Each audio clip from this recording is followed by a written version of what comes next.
दोस्तों, एक्टर थलापति विजय ने तमिल राजनीति में हीरो की तरह एंट्री की है।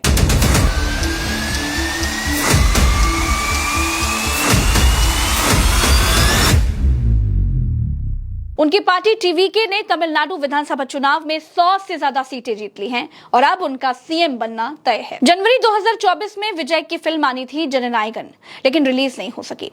तय था कि ये विजय की आखिरी फिल्म थी। जननायगन तो नहीं आ पाई, लेकिन विजय तमिलनाडु के नए जननायक बन चुके हैं। 100 से ज्यादा सीटों पर विजय की नई नवेली पार्टी टीवीके ने बढ़त बना ली है। विजय सियासत के नए सुपरस्टार हैं। तय है कि अब वही तमिलनाडु के अगले मुख्यमंत्री होंगे।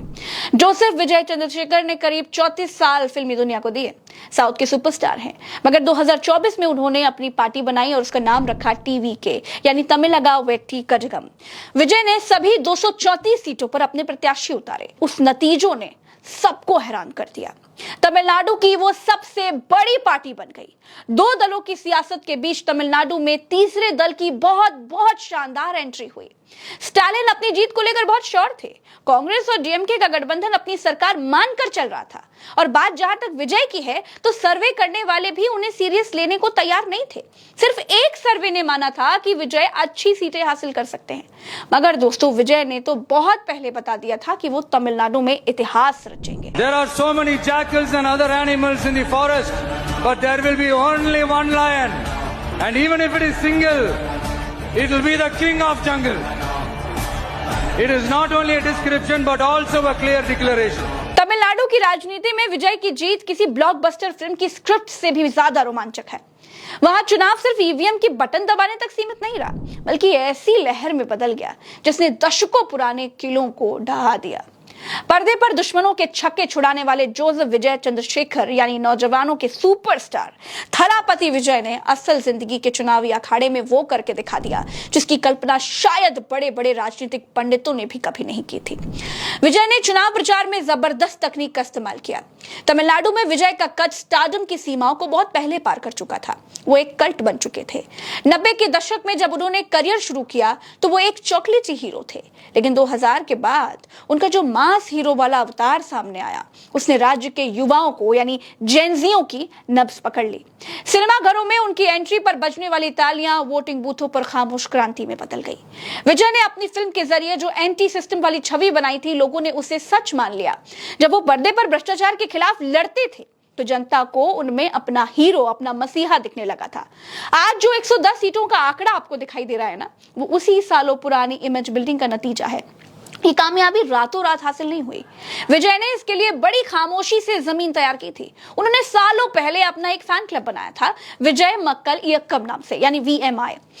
ये एक ऐसा संगठन था जो सिर्फ फिल्मों को प्रमोट नहीं करता था, बल्कि जमीन पर सामाजिक काम भी करता था, जैसे कोरोना काल में राशन बांटना हो, मेधावी छात्रों को सम्मानित करना हो, या फिर ब्लड डोनेशन कैंप्स लगाने हो। विजय के फैन हर गांव और गली में एक्टिव थे। 2021 के स्थानीय निकाय चुनावों में जब विजय ने अपने फैंस को निर्दलीय लड़ने की इजाजत दी, तब उन्होंने कई सीटें जीतकर सबको चौंका दिया था। वो एक ट्रायल रन था। आज जब टीवी के सबसे बड़ी पार्टी बनी है, तो उसके पीछे वही कैडर है जो पिछले एक दशक से समाज सेवा कर रहा था। आज विजय के घर वाले बहुत खुश हैं। घर पर जश्न का माहौल है, घर पे मिठाइयां बच रही हैं। दोस्तों, विजय के घर में कैसे सीटियां बज रही थी, आप वो भी देखिए कि उनके परिवार के लोगों ने कैसे सीटियां बजाकर इस खुशी को जाहिर किया। विजय को पता था कि हर जगह पहुंच पाना आसान नहीं होगा, तो जैसे फिल्मों में डबल रोल होता है ना, वैसे ही उन्होंने इस चुनाव में बॉडी डबल का इस्तेमाल किया। पब्लिक के बीच साइकिल चलाई। दोस्तों, चुनाव में विजय के 7 वादे ऐसे थे जिन्होंने कमाल कर दिया। पहला वादा, बहन बेटियों की शादी में 8 ग्राम सोना देने का वादा। युवाओं को 4000 रुपए महीना बेरोजगारी भत्ता देने का वादा।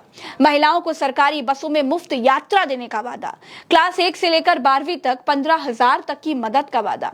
हर फैमिली को 1 साल में 6 LPG सिलेंडर मुफ्त देने का वादा। 60 साल तक की घर की मुखिया महिला को हर महीने 2500 रुपए देने का वादा। इन तमाम वादों ने कमाल कर दिया। विजय की पार्टी का सिंबल सीटी है। विजय ने महिलाओं से कहा कि घर के बाहर जो अल्पना बनाइए, उसमें सीटी जरूर बनाइए। बच्चों से कहा कि वो अपने मम्मी पापा के कान में सीटी बजाएं, और तब तक बजाएं जब तक वो वोट देने ना जाएं। हाईटेक प्रचार और वादे विजय को काफी मजबूत कर गए, लेकिन इसके अलावा भी जो कारण थे वो भी आपको बताते हैं। देखिए, तमिलनाडु में करीब 3 करोड़ महिला वोटर्स हैं। और पहली बार मतदान करने वालों की संख्या 15 लाख के करीब है। विजय ने जेनजी, फर्स्ट टाइम वोटर्स और महिला वोटर्स पर पूरा फोकस रखा। डीएमके सरकार के खिलाफ एंटी इनकम्बेंसी का फायदा भी विजय को मिला। विजय के पास हर जिले में फैन बेस तो था ही, अपने लोग भी थे जो इस चुनाव में बहुत मददगार साबित हुए। विजय किसी गठबंधन में शामिल नहीं हुए, उन्होंने खुद को शुद्ध विकल्प ब्रांड बताया। विजय ने तमिल अस्मिता को भी मुद्दा बनाया। दूसरा, विजय का स्टारडम तो था ही था। वाकई दोस्तों, विजय ने इतिहास रच दिया तमिलनाडु में। इतने कम वक्त में एक नई नवीली पार्टी को खड़ा करना और उसके बाद उसको सत्ता में ले आना, ये आसान नहीं है। विजय से तमिलनाडु के लोगों को बहुत उम्मीदें हैं और अब देखना होगा कि पर्दे का सुपरस्टार पॉलिटिक्स में कितना खरा साबित होता है। लोकतंत्र में जनादेश से ऊपर कुछ नहीं होता। अब तो बारी विजय की है वादों को पूरा करने की। दोस्तों, विजय ने टिकट्स भी बहुत सोच समझ कर दिए। विजय ने अपने ड्राइवर के बेटे को टिकट दिया। दोस्तों, जयललिता और करुणानिधि के निधन के बाद तमिलनाडु की राजनीति में एक तरह के नेतृत्व का शून्य पैदा हो गया था, जहां एआईएडीएमके बिखराव से जूझ रही थी और भाजपा अपनी जगह बनाने की कोशिश कर रही थी। विजय ने उस वक्त मिट्टी का बेटा कार्ड खेलकर खुद को सीधे डीएमके के मुख्य प्रतिद्वंदी के रूप में स्थापित किया। उनकी जीत ये दिखाती है कि उन्होंने न केवल तटस्थ वोट हासिल किए, बल्कि पारंपरिक पार्टियों के कोर वोट बैंक में भी सेंध लगाई। विजय की जीत केवल एक अभिनेता की सफलता नहीं है, बल्कि ये तमिलनाडु की जनता की बदलाव की आकांक्षा का प्रतीक भी है। उन्होंने द्रविड़ मॉडल को चुनौती दिए बिना उसमें अपना विजय मार्क जोड़ दिया। उनके लिए असली चुनौती अब इस जनादेश को शासन में बदलने की है। मेरे साथ फिलहाल इस वीडियो में इतना ही। ऐसी तमाम खबरों के लिए चैनल को सब्सक्राइब कीजिए। इस पर आपकी क्या राय है कमेंट में बताइए। चलते हैं। राम राम, दुआ सलाम, जय हिंद।